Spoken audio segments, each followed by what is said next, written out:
innovator,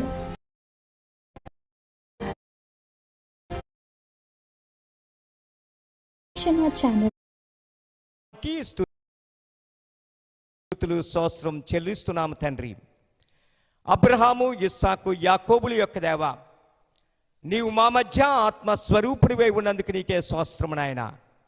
ప్రభువా, ఈరోజు commandos for Christ సెమినార్లో కూడి ఉన్న ప్రతి ఒక్కరిని పేరు పేరున దీవించి ఆశీర్వదించండి. ప్రభువా, మా అందరినీ కూడా నీ వాక్యపు లోతైన అనుభవాల్లో నడిపించి నీ పరిశుద్ధాత్మ యొక్క వరాలతో మమ్మల్ని నింపి నీ వచ్చు పర్యంతము నీకు సాక్షులుగా జీవించే కృపను దయచేయమని, నీ సింహాసనం కుడి పక్కనున్న జ్ఞానాన్ని ఇక్కడ కూడి ఉన్న సహోదరి సహోదరులకు అందరికీ కూడా మెండుగా దయచేయమని మా ప్రభును రక్షకుడైన యేసు నామమున అడుగుచున్నాము పరమ తండ్రి. Amen, amen. ఇప్పుడు ఈ ఎలియాహు రిప్స్ హీబ్రూ యూనివర్సిటీ ప్రొఫెసరు ఈ గల్ఫ్ వారకు ముందు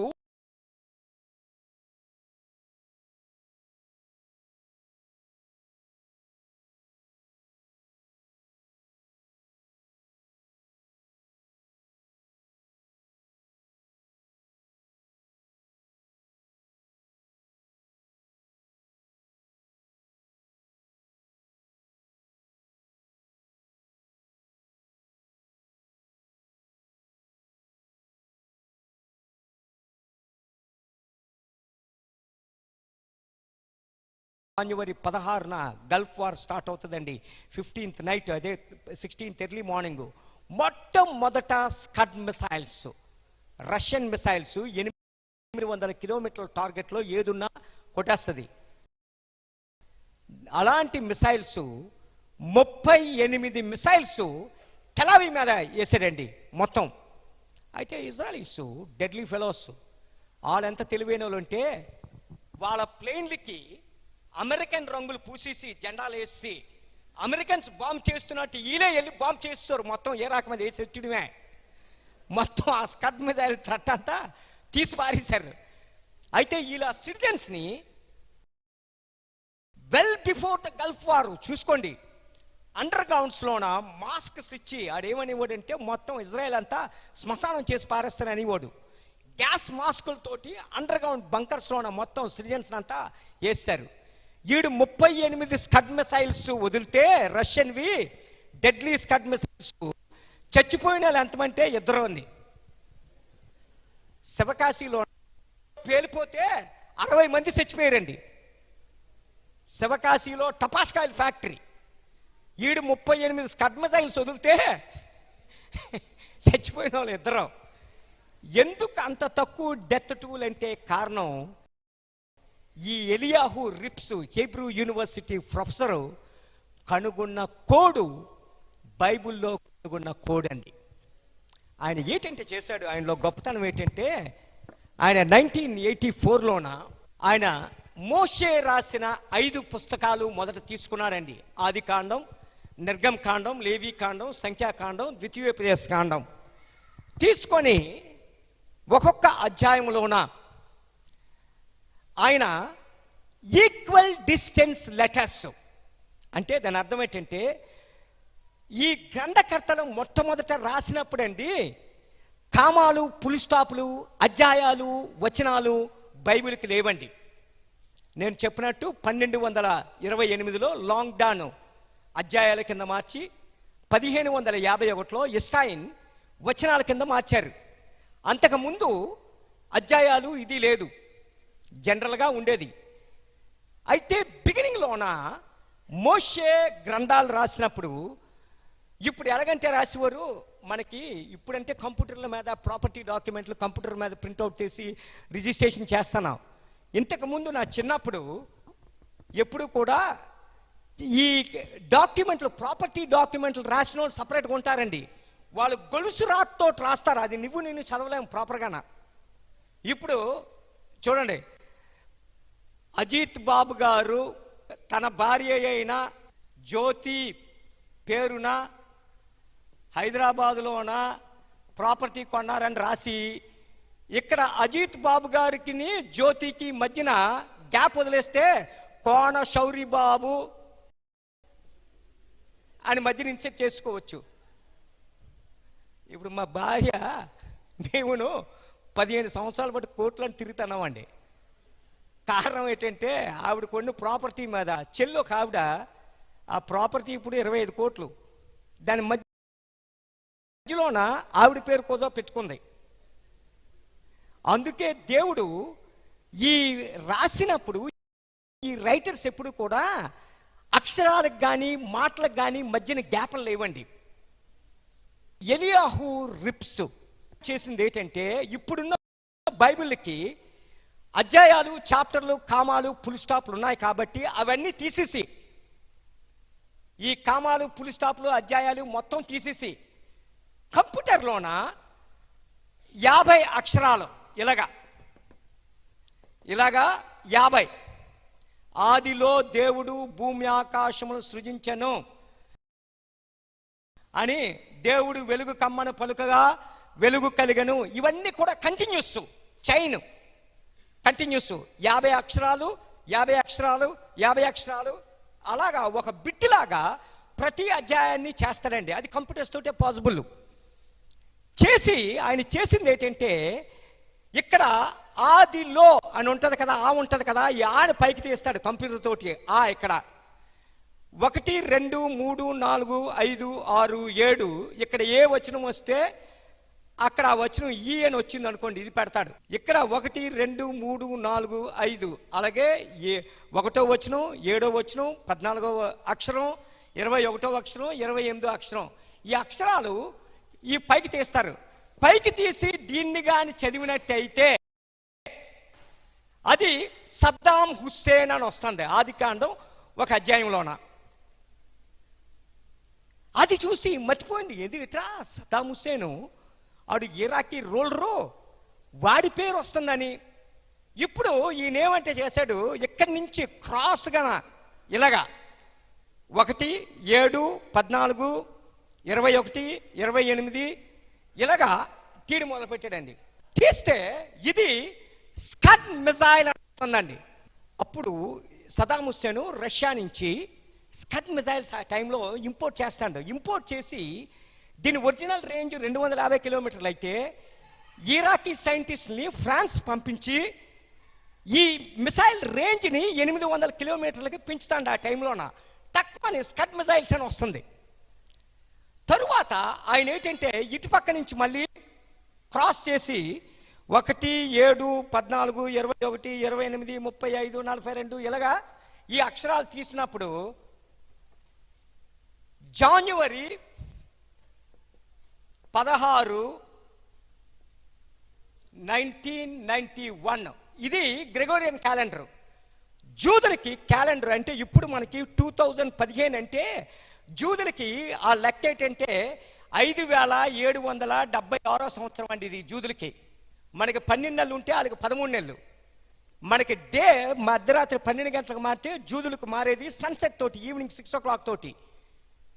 ఇలాగా వాళ్ళ క్యాలెండర్ ప్రకారము డేట్ ఇస్తే ఆ డేటు కరెక్ట్గా జూయిష్ క్యాలెండర్ డేటు జనవరి 16 1991 అని చూపెడుతుంది. ఈయనకేం బోధపడలేదు.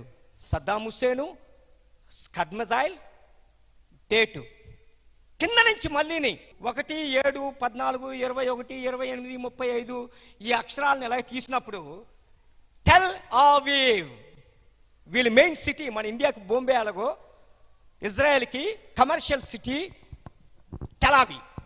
టెలావీవ్ పేరు కనబడుతుంది.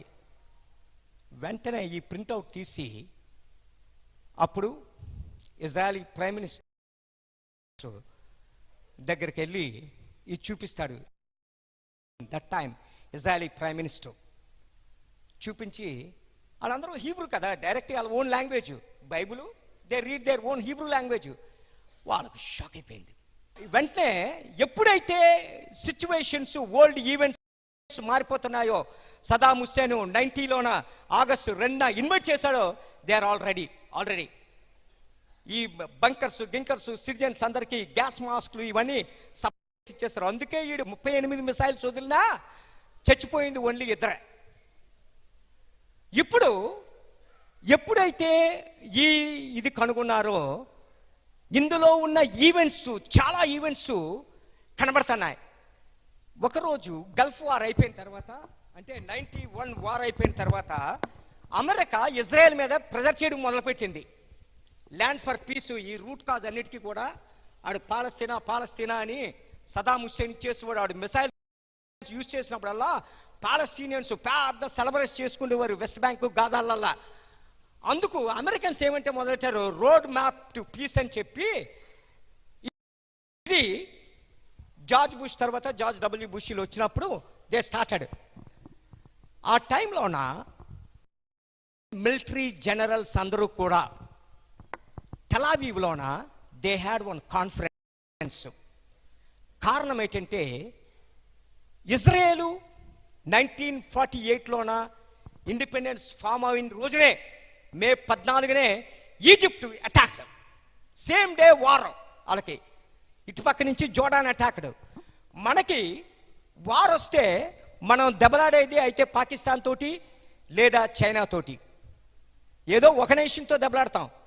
కానీ ఇజ్రాయలీస్ ఫైట్ చేస్తే ఒక నేషన్తో కాదండి, ఎట్ ఏ టైము 5 దేశాలతో ఫైట్ చేయాల. కారణం ఏంటంటే ఇజ్రాయేలు ఇలాగున్నప్పుడు ఇటుపక్క లెబనాను అరబ్ దేశం, దాని పక్కన సిరియా అరబ్ దేశం, దీని పక్కన జోర్డాను అరబ్ దేశం జోర్డాను, దీని పక్కన ఇరాకు అరబ్ దేశం, ఇటుపక్క సౌదీ అరేబియా అరబ్ దేశం, ఇటుపక్క ఈజిప్టు అరబ్ దేశం. 22 అరబ్ దేశాలు సరౌండర్ అయిపోయి ఉన్నాయి. Front line countries Egypt, Jordan, Syria, Lebanon, Iraq. ఇవన్నీ కూడా ఒకేసారి అటాక్ చేస్తాయి ఇజ్రాయెల్ని. ఇప్పుడు ప్రాబ్లం ఏంటంటే అరబ్లకి they have a more army than NATO, they have a more weapons than NATO. They can buy entire European shares with just 2 months of oil wealth తోటి. 2/3 of the oil wealth they are sitting over it. అలాగే 1967 6 days war, most deadliest 6 daysలోన ఇజ్రాయేలు 5 దేశాల నుంచి 8 రెట్లు more than there land they occupied. Saudi Arabia నుంచి islands, Jordan వారు, most deadly వారు they have one. ఇప్పుడు ప్రాబ్లం ఏంటంటే ఇజ్రాయేలు అరబ్బుల మీద 100 సార్లు గెలిచినా అరబ్బులకు ఒక ఎంటుకు పడదండి కిందన. కారణం ఏంటి తెలుసా? They will not lose their countries. వాళ్ళు యాజ్ తీసుకొని ఉంటారు, only they defeated in the war, that's all. అయితే ఇజ్రాయేలు 100 సార్లు గెలిచి 101సారి ఓడిపోతే అరబ్ చేతుల్లోన ఇజ్రాయేలు పేరు వరల్డ్ మ్యాప్లో నుంచి అయిపోద్దండి. ఒక సింగిల్ డేలోన మొత్తం ఇజ్రాయెల్ అంతా అవుట్, ఎక్స్టింక్ట్. మధ్యధరా సముద్రం అంతా ఆ టీచర్లు టీచ్ చేసినట్టు ఎర్ర రంగుతో కాదండి, రియల్ బ్లడ్తో నిండిపోద్ది. They have no place to run. ఇటుపక్క అన్ని అరబ్ దేశాలే, వాళ్ళు పారిపోవడానికి ఒకటే సముద్రం ఒకటే ఉంది. అందుకే ఇజ్రాయేల్ ఈ లోకములో ఒక సెకండ్ బతుకుతుందంటే it's a miracle of God to prove God is alive. ఇప్పుడు ఈ military generals, Israeli military generals అందరూ టెల్ అవీవ్లో కూర్చొని నెక్స్ట్ వార్ కానీ మనకి అరబ్బులకి స్టార్ట్ అయితే మన స్ట్రాటజీ ఎలాగుండాలి అన్నది డిస్కస్ చేసుకోవడానికి కూడుకున్నారండి వీళ్ళు. అది 1994లోన ఈ మైకెల్ డ్రాస్నెన్ అమెరికన్ జర్నలిస్టు వాడు వెళ్ళాడండి. ఈ మీటింగ్ యొక్క సారాంశం అంటే ఇజ్రాయలీ ఆర్మీ స్ట్రాటజీ. ఈజిప్ట్తో కానీ లేకపోతే ఏ అరబ్ నేషన్తో కానీ సిరియాతో కానీ వార్ కానీ స్టార్ట్ అయితే వాళ్ళ ఎయిర్ ఫోర్స్ ఏం చేస్తుంది, వాళ్ళ నేవీ ఏం చేస్తుంది, వాళ్ళ ఆర్మీ ప్రపంచానికి టాప్ మోస్ట్ కమాండోస్ వాళ్ళు ఏం చేస్తారు అన్నది కవర్ చేసి ఆర్టికల్ రాయడానికి వచ్చాడండి వాడు. వచ్చిన తర్వాత మీటింగ్ అయిపోయిన తర్వాత ఈ ఒక ఆర్మీ ఆఫీసరు కార్ పార్కింగ్ దగ్గర కార్ తీసుకున్నప్పుడు ఈ జర్నలిస్ట్ని కలిసి ఏమన్నాడంటే, నువ్వు అమెరికా నుంచి వచ్చావు కదా, if you want to write something good to the world, నువ్వు జెరూసలేం వెళ్ళి అని అంటాడు. అనగానే ఈ మైకిల్ రాసిన నడులు కోపం వచ్చేస్తుంది. ఎందుకంటే ఈడు సెక్యులర్, వీడికి దేవుడు అలాంటి ఏమీ నమ్మకం లేదు, వీడి క్రైస్తవుడు కాదు, ఏది కాదు, జస్ట్ అమెరికన్ లైఫ్ స్టైలు అంటే తినడం, తాగడం, పడుకోవడం, ఎంజాయ్ చేయడం, చచ్చిపోవడం అంతే. అయ్యి తప్ప దేవుడు వీళ్ళకి జీఓడి గాడు, డిఓజీ డాగు, రివర్స్ అన్నాడు. మన జీవితంలో ఒకప్పుడు అలాగే ఉండేదండి. సో ఇక్కడ ఈడన్నాడు, నేనేం రిలీజియస్ నట్టుని కాదు, ఏదో బైబిల్లో కోడ్ ఉందని కనుక్కొని దానికోసం రాయడానికి, నేను మిలిటరీ స్ట్రాటజిస్ట్ని, వార్ కోసం రాయడానికి వచ్చాను అంతే తప్ప ఈ మతం కోసం రాయడానికి నేను రాలేదని చెప్పి కారులో కూర్చొని ఇంజిన్ స్టార్ట్ చేస్తుంటాడు. మన ఆఫీసర్ ఏమంటాడంటే, రే నేను కూడా ఏథియిస్ట్ని, నేను ఆర్మీ ఆఫీసర్ని, కర్నల్ని, but I don't believe in God అని అనగానే వీడికి మర్చిపోయింది, ఈడేట్రా ఇలా మాట్లాడుతాడని, ఏంటి విశేషం అని అడుగుతాడు. అడిగితే లేదు, ఈ found a code in the Bible, అది ప్రపంచం యొక్క ప్రతి ఇన్సిడెంట్ని చెప్పేస్తుంది, every event it tells, you go and meet him అని. ఈడండి ఏట్రా ఎలా మాట్లాడుతాండి ఈడని చెప్పి ఎయిర్పోర్ట్కి వెళ్ళకంట తిన్నగా జెరూసలేం వెళ్ళి ఆ హీబ్రూ యూనివర్సిటీకి వెళ్తే అడుగుతాడు ప్రొఫెసరు ఎలియాహు రిప్స్ అని. చూపిస్తారు. ఆయన రూమ్లోకి వెళ్తే ఈ ముసలాయన అక్కడ కూర్చొని ఉంటాడు. ఆయన చెప్తాడు, ఒక ఆర్మీ ఆఫీసరు మీకోసం చెప్పాడు, గల్ఫ్ వార్కు ముందే మీరు సద్దాం హుస్సేన్ యొక్క స్కడ్ మిసైల్స్ వచ్చి టెలావీని హిట్ చేస్తాయని చెప్పి ముందే మీరు ఇజ్రాయెల్ గవర్నమెంట్కి చెప్పారట కదా, ఆ కోడు బైబిల్లో ఉందని మీరు కనుక్కున్నారు కదా, అది ఎక్కడ ఉంది చూపిస్తారా అని అడిగాడు. ఈడేమనుకున్నాడంటే ముసలోడు ఒక పాత బైబిల్ని తీసుకొచ్చి ఆ బైబిల్ నిప్పి, ఇగో ఇది ఆది కాండం 22వ అధ్యాయం, ఈ వచనంలో ఇక్కడ ఎలాగుంది, ఈ మీనింగ్ ఎలాగుందని ఏదో క్రిస్టియన్ పాస్టర్ లాగా ఎక్స్ప్లెయిన్ చేస్తాడు అనుకున్నాడు. అయితే ఈ ముసలాయన ఎలియాహు రిప్స్ రా అని చెప్పి కంప్యూటర్ రూమ్కి తీసుకెళ్ళాడండి.